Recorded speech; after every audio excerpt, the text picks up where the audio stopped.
Hello friends, welcome to S Y academy. आज इस video में दोस्तों हम फाइनल टॉपिक के बारे में बात करेंगे। जो हमारा टॉपिक है, what buildings and architecture styles tell अस।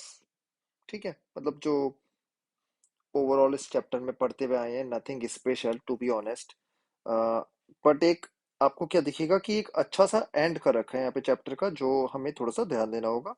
क्योंकि ये जो वर्ड्स हैं, ये हम अपनी समरी में लिख सकते हैं, राइट। समरी में स्पेशली अगर बॉम्बे वगैरह पे क्वेश्चन आपका आता है तो चलिए बिगिन करते हैं। एक एक लाइन से हम पढ़ेंगे ध्यान से। So architecture reflects the aesthetic ideals prevalent of at a time and variations within those ideals।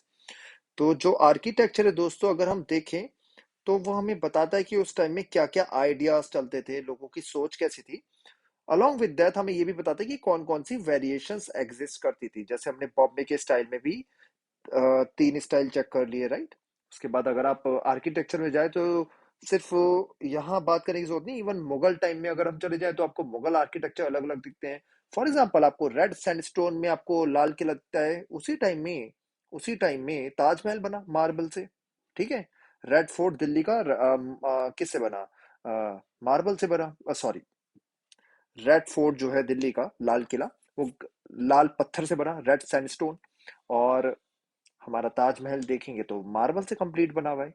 और जामा मस्जिद देखिए एक तरफ, राइट। तो आपको वैरायटीज दिखती हैं हर आर्किटेक्चर में। ऐसे ही आप साउथ इंडिया के टेम्पल्स देखेंगे, आपको वैरायटी ऑफ टेम्पल्स दिखेंगे। हाँ, कुछ चीजें कॉमन होंगी लेकिन आपको वैरायटी भी दिखेंगी, राइट। वैरायटी भी आपको वहां पे दिखेंगी। ठीक है, तो ये चीजें आपने थोड़ा सा ध्यान दिया होगा। जैसे पल्लवा स्टाइल हमने देखा था दोस्तों, अगर आपको एंशिएंट इंडिया याद हो।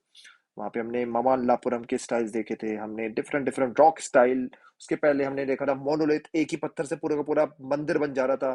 फिर देखा अलग अलग पत्थर जोड़ के बन रहा था, राइट। तो ये सब एक एवोल्यूशन है, हमें स्टाइल्स बताता है उस टाइम। लेकिन लोगों की सोच भी बताता है कि पत्थर को काटने की टेक्निक थी लोगों के पास। ऐसी अंग्रेजों की टेक्निक से ये पता चलता है कि हाँ, इनमें साइंटिफिक नॉलेज थी। कैसे? आप अगर कुछ जगह विजिट करें तो ये ठंडी रहती थी, इवन गर्मियों में भी। तो ये साइंटिफिक चीजें हैं, right. But as we have seen, buildings also express the vision of those who build them. तो दोस्तों, जब भी कोई लीडर एक बिल्डिंग बनाता है तो उसका एक विजन भी पता चलता है। फॉर एग्जाम्पल, अभी सेंट्रल विस्ता प्रोजेक्ट चल रहा है भारत में ही, जहाँ पे पार्लियामेंट, ये सब एरियाज है ना, हाउस वगैरह जो है हमारे एमपीज के, इवन प्राइम मिनिस्टर के, ये सब बिल्ड हो रहे हैं। क्या क्या बिल्ड हो रहा है फ्यूचर में जब बन जाएगा तभी पता चलेगा। लेकिन वहां पे प्राइम मिनिस्टर, आपने देखा होगा, खुद ही जाके विजिट कर रहे हैं, तो वहाँ विजन पता चलता है हमारी लीडरशिप का। ठीक है। तो आज विजन मतलब वो जाके क्यों विजिट कर रहे हैं, एक एक चीज क्यों देख रहे हैं वो? क्योंकि उनको अपना विजन देखना है वहां पे।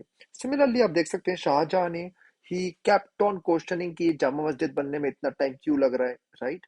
रेड फोर्ट बनने में इतना टाइम क्यों लग रहा है? तो जामा मस्जिद के हर पत्थर पे अल्लाह एनग्रेव्ड है, ये बताया गया जो आर्किटेक्ट थे। तो इसको सुन के शाहजहां को काफी खुशी हुई। ठीक है। तो विजन मतलब वो एग्री करे इस चीज से, तो विजन बताता है। ठीक है, रूलर्स का। ऐसे यूरोपियंस का विजन था कि जो हम चीज बना रहे हैं वो पूरी दुनिया को देखे कि हम देखिए कितने पावरफुल है, बेस्ट है इन द इंडस्ट्री, राइट। सिर्फ बुर्ज खलीफा बना, वो क्यों टॉलेस्ट बनाया गया? क्योंकि वी आर दी बेस्ट, हमारे पास भी बेस्ट टेक्नोलॉजी है। हर कोई कंट्री ट्राई कर रहा है कि हमारी टॉलेस्ट बिल्डिंग बने। Rulers everywhere seek to express their power through buildings. Power बताता है। बुर्ज खलीफा दुबई में बना, इंडिया में तो नहीं बन रहा। पावरफुल डिफरेंस, फर्क है ना। किसी आपको छोटे डेवलप्ड नेशन में ही दिखेगा, डेवलपिंग नेशन में तो नहीं दिखेगा। ऐसे ही आप अगर पिरामिड्स देख लो जो इजिप्ट में बने थे, पावर बना बताता था उस टाइम के लीडर्स की, correct. So by looking at the architecture of a particular time we can understand how power was conceived of and how it was expressed through structures and their attributes: bricks, stone, pillars, arches, soaring domes और vaulted roofs. तो क्या architecture था, power क्या थी?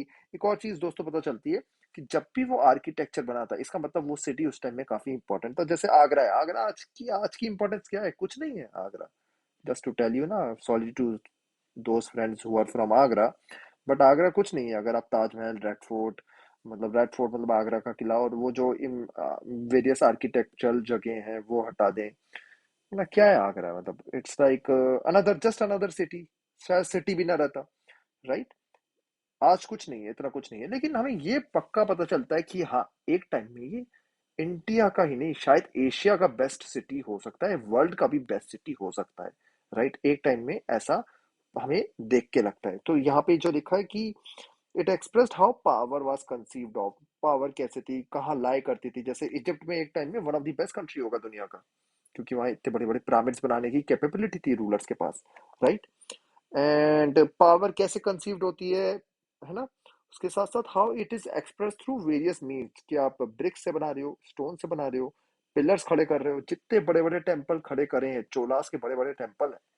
Right, Hampi में बड़े बड़े temple है। इससे पता चलता है कृष्णा देव राय, चोला के और चोला के रूलर्स, ठीक है, दोनों अलग अलग रूलर्स की बात कर रहा हूँ। कृष्णदेव राय विजयनगर के रूलर थे। चोला रूलर्स जो है वो तमिल एरियाज में जो थे वहां के रूलर्स थे। दोनों अलग अलग रूलर्स हैं, लेकिन मैं साथ साथ दोनों की बात कर रहा हूँ। मैं बताना चाह रहा हूँ कि उनकी पावर का पता चलता है। ये पता चलता है कि इतने बड़ी टावरिंग टेम्पल्स वो बना सकते थे। राइट, तो ये चीजें हमें पता चलती है इसके। तो देखो दोस्तों, यहाँ चीजें लिखी हुई हैं, एग्जाम्पल्स देना जरूरी है आपको, ठीक है। एग्जाम्पल के बिना कोई आंसर वैलिड नहीं होता, ठीक है। और आंसर वैरायटी देना, ठीक है। आपने देखा होगा मैंने एक ही तरीके का आंसर नहीं दिया, सब सब पीरियड के दे दिए, ठीक है। So architectural styles do not only reflect prevalent taste. तो उस टाइम के प्रेवलेंट टेस्ट नहीं बताते, और भी चीजें बताते। They mould taste, popularise styles and shape the contours of culture. तो आर्किटेक्चर जो है वो आपका कल्चर ही बताता है। तो कल्चर अगर यूपीएससी के लिए पढ़ते हो तो पहला चैप्टर ही जनरली जो पढ़ाते हैं वो आर्किटेक्चर बताते हैं, ठीक है। तो they mould taste, popularise styles and shape the contours of culture. As we have seen, many Indians came to regard European styles of architecture as symbols of modernity and civilization and began adopting these styles. तो काफी Indians का हमने दोस्तों देखा था बॉम्बे में भी, कि जो यूरोपियन बिल्डिंग्स थी वैसे ही उन्होंने स्टाइल अडॉप्ट करा इंडियंस ने, और कहा ये मॉडर्न स्टाइल है। इससे हमारी शान भी बढ़ती है, क्योंकि ये ब्रिटिश का स्टाइल है और ब्रिटिश जो है दुनिया में सबसे आगे है। राइट, जो इतना गलत था भी नहीं, कोई इसमें डिनाई करने की वाली बात नहीं है।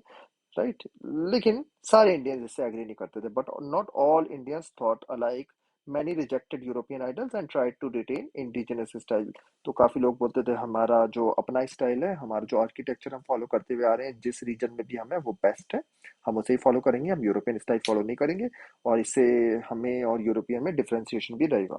यूरोपियंस भी चाहते थे कि उनमें और भारतीय में डिफरेंसेस रहे। लेकिन काफी स्मार्ट लोग भी थे, आप मेरे हिसाब से ऐसे होने चाहिए। Others accepted certain elements from the West that they saw as modern and combined these elements with elements drawn from local tradition। हमेशा मेरे हिसाब से दोस्तों ऐसे ही फॉलो करना चाहिए, मिक्स होना चाहिए, है ना, हर चीज का। कोई सही नहीं कोई गलत नहीं, जिसका जो बेस्ट है वो ले लो। तो काफी लोग ऐसे थे जो अंग्रेजों का स्टाइल भी कॉपी करते थे और अपना भी जो सूट करता था। राइट, अपना स्टाइल भी फॉलो वो करते थे। फॉर एग्जांपल किचन अपनी तरीके से बना लिया, बाकी चीजें अंग्रेजों की फॉलो कर ली। या आप देखो तो टॉयलेट जो है वो इंडियन स्टाइल में रखा, बाकी जो घर है वो आप उनके स्टाइल में, क्योंकि टॉयलेट उन्हें इंडियन तरीके से लग रहा है कि बेटर हमारा डाइजेस्टिव सिस्टम चलेगा। राइट, तो सबका अपना अपना स्टाइल है, बेस्ट एलिमेंट्स लो। और ये ना कहो कि कोई ये कल्चर बेटर है वो कल्चर बेटर है ना, ऐसे ही आपको भी अभी सोचना चाहिए मेरे हिसाब से। सब कल्चर्स बेटर हैं, जिसका जो बेस्ट है वो उठाओ अपने हिसाब से और अपनी लाइफ जियो। From the late 19th century we see efforts to define regional and national taste that were different from the colonial ideal. तो दोस्तों लेट 19th सेंचुरी में हमें ये दिखता है कि रीजनल और नेशनल टेस्ट बने। एक नेशनलिज्म का जन्म हुआ था भारत में। वो कहते थे कि वी आर इंडियंस और हमें वही रहना चाहिए, ठीक है। Styles thus changed and developed through wider process of cultural conflict। तो भारत यही है, डाइवर्स, डिफरेंट डिफरेंट रीजन्स में डिफरेंट डिफरेंट आर्किटेक्चर आपको दिखेगा। काफी इंडिजिनस चलेंगे, काफी मिक्स चलेंगे, काफी रीजनल चलेंगे, काफी नेशनल चलेंगे। सबका अपना अपना स्टाइल आपको दिखेगा। By looking at architecture, therefore, we can also understand the variety of forms in which cultural conflicts unfolded and political conflicts between the imperial and the national and the local were played out. तो दोस्तों वही चीज जो मैंने आपको बताई, तो आपको डिफरेंट डिफरेंट स्टाइल दिखेगा। तो ये मत समझिए कि सिर्फ इंग्लिश वर्सेस इंडियंस है। It is also regional versus national. Regional मतलब जैसे फॉर एग्जांपल आप नॉर्थ ईस्ट इंडिया के हो, ठीक है, तो अब वो अपना स्टाइल फॉलो कर रहे हैं कि ठीक है हमें हाउसेज अपने तरीके से बनाने हैं। वो जो नेशनलिस्ट स्टाइल है उसको फॉलो नहीं कर रहे हैं। राइट दोस्तों, तो ये चीजें हैं और आई थिंक ये एक अच्छा कंक्लूजन है जिसको आप देख सकते हो। तो आर्किटेक्चर दोस्तों हमें चीजें बता देता है। आप किसी भी सिटी को विजिट करोगे, वहाँ का आर्किटेक्चर देखिए। अंडमान निकोबार जाते हो, आपको लकड़ी के मकान दिखते हैं। आप मिजोरम वगैरह जाते हो तो आपको दिखता है कि पहाड़ों पे बहुत अच्छे तरीके से फ्लैट्स वगैरह बना रखे हैं। ऐसे ही आपको फ्लैट जो है ऊपर से लेके नीचे तक पहाड़ों में और भी रीजन में जाओ, उत्तराखंड वगैरह में, वहां पे भी दिखेंगे लकड़ी के फ्लैट्स आपको दिखेंगे। लद्दाख वगैरह में भी वहां पे आप देखोगे तो आपको पंखे लगे भी नहीं दिखेंगे, है ना। तो मुंबई में जाओगे तो आपको मुंबई का स्टाइल दिखेगा। ऐसे ही आप मुंबई के अगर ताजमहल होटल में जाओगे, वहां देखोगे कि मार्बल से बनी हुई है चीजें, राइट। तो अलग अलग जगह पे आपको अलग अलग वैरायटी चीजें दिखती हैं, और काफी चीजें कॉमन भी दिखती हैं, तो वो सब चीजें। और दोस्तों ये फोटोज बना रखी है बॉम्बे चौल और म्युनिसिपल कॉर्पोरेशन की, ठीक है। ये म्युनिसिपल कॉर्पोरेशन बिल्डिंग है बॉम्बे में, और ये डिजाइन किया था F.W. स्टीवेंस ने 1888 में। Notice the fusion of oriental and Gothic design, जो हमने पिछले लेक्चर में देखा था। ये बॉम्बे की चौल है दोस्तों, चौल, ठीक है। तो एक क्वेश्चन भी दे रखा है, choose a historical building that you admire, list it's architectural attributes and find out about it's style and what why that particular style was adopted. तो दोस्तों इंपॉर्टेंट ये है, मैं आपसे ये रिक्वेस्ट करूंगा कि कोई बिल्डिंग जो आपने विजिट करी हो ना, उसी के बारे में लिखिए। जैसे ताजमहल है, ठीक है, ताजमहल आपने विजिट नहीं करा तो उसके बारे में मत लिखो, क्योंकि विजिट करा हुई चीजें में आप ध्यान से एक एक चीजें देखते हो अपन। और एक और चीज है इसके साथ साथ, जब नेक्स्ट टाइम विजिट करने जाइए तो अच्छे से उसका स्टाइल समझिए, पढ़िए, एनालाइज करिए, हिस्टोरिकल पॉइंट ऑफ व्यू से सोचिए। जो हम डिस्कस करते हैं उसको देखिए कि इसने ये बिल्डिंग क्यों बनाई, इसका पर्पस क्या था। पॉसिबल अगर हो तो गाइड भी कर लीजिए। हाँ, मैं एग्री करूंगा, गाइड काफी बार इंडिया में पढ़े लिखे बेचारे नहीं होते हैं। उनको ट्रेनिंग जो मिलती है, वैसे ट्रेनिंग ना मिलती है तो उनको, उनका आप वैसे ना सर्टिफिकेट पूछ सकते हो। तो क्या होता है, कभी भी आप विजिट करने जाओ ना, तो उनसे बोल दिया करो आप अपना दिखाओ कार्ड कि आप गवर्नमेंट सर्टिफाइड हो या नहीं। तो काफी सारे जो होते हैं वो गवर्नमेंट सर्टिफाइड होते हैं, वो पैसे भी ज्यादा लेते हैं। जो गवर्नमेंट सर्टिफाइड गाइड नहीं होते वो पैसे कम लेते हैं, और उनकी नॉलेज थोड़ी लिमिटेड होती है। तो जितना बेस्ट हो सकता है उतना ले लो गवर्नमेंट सर्टिफाइड। हाँ, मैं एग्री करूंगा। आपको काफी बार ऐसा लगेगा कि मेरी नॉलेज गवर्नमेंट, मेरी मतलब आपकी आपकी नॉलेज गवर्नमेंट गाइड से भी ज्यादा है, तो वो पॉसिबिलिटी हो सकती है अगर आप अच्छे हिस्ट्री के स्टूडेंट हो। बट स्टिल गाइड जो होता है आपको गाइड कर देता है, बता देता है ये चीजें ऐसी है, ये यहाँ है वहाँ है, क्योंकि अच्छे से मार्किंग नहीं होती है हमारे भारतीय स्थल में, है ना। जैसे आप उदयपुर में जाओगे, चित्तौड़गढ़ के फोर्ट्स में जाओगे, तो आपको कुछ गाइड के बिना तो आप खंडर ही देखते रहोगे, ठीक है, हवा में तीर मारते रहोगे। तो गाइड होना बहुत जरूरी है। तो कभी भी जाओ गाइड करो, अच्छे से समझो चीजों को और नोट डाउन करो, और वही पॉइंट्स आप यहाँ पे लिख सकते हो, राइट। तो friends that's all from my side. Next video में हम थोड़ा सा टाइमलाइन देखेंगे, फिर ये चैप्टर को बाय बाय कर देंगे। Thank you and take care.